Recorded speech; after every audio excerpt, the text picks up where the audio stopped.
Une fois votre RNE en poche, Maïlita Brasil vous conseille de vous immatriculer au consulat de France au Brésil le plus proche de votre lieu de résidence. Et toi, Alexis, tu t'es enregistré au consulat de France? Oui, bien sûr. Et ça se passe comment? Tu peux nous expliquer? Je vais vous expliquer ça. Donc l'inscription au consulat de France se fait sur rendez-vous. Vous devrez y aller muni du formulaire d'inscription que vous trouverez sur le site du consulat de France, de votre passeport, de votre carte d'identité française, d'un justificatif de résidence au Brésil et d'une photo. Et l'inscription se fait immédiatement. Mais sinon, ça sert à quoi de s'inscrire au consulat de France?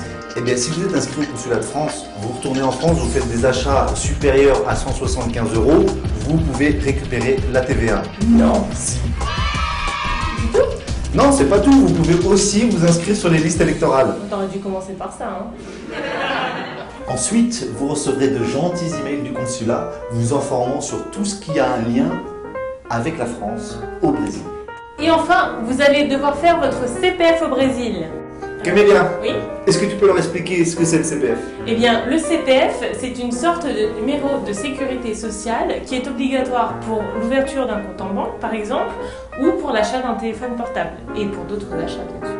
De plus, le CPF vous sera demandé lors de vos achats sur Internet ou si vous vous inscrivez auprès de services publics ou privés. Camélia? Oui. Le CPF, comment on fait pour se le procurer? Alors, c'est très simple. Tout d'abord, vous devez vous rendre dans une agence Banco do Brasil ou dans une agence de Correios. Moi, je vous conseille de vous rendre dans une agence Banco do Brasil parce que c'est plus rapide. Dans un premier temps, vous allez devoir payer une taxe de 5,75 reais présentée par le fonctionnaire. Mais vous allez également devoir présenter votre protocolo de RNE. Surtout, n'oubliez pas votre passeport. Une fois ce processus terminé, vous allez devoir attendre 48 heures et vous présenter à la Receita Federal. Alors même si le processus est beaucoup plus rapide qu'à la Policia Federal, armez-vous de patience car ça reste quand même très long. Et Camélia? Oui? Excuse-moi, j'ai encore une petite question. Encore? Ouais. De quel document j'aurais besoin pour me rendre à la Receita Federal?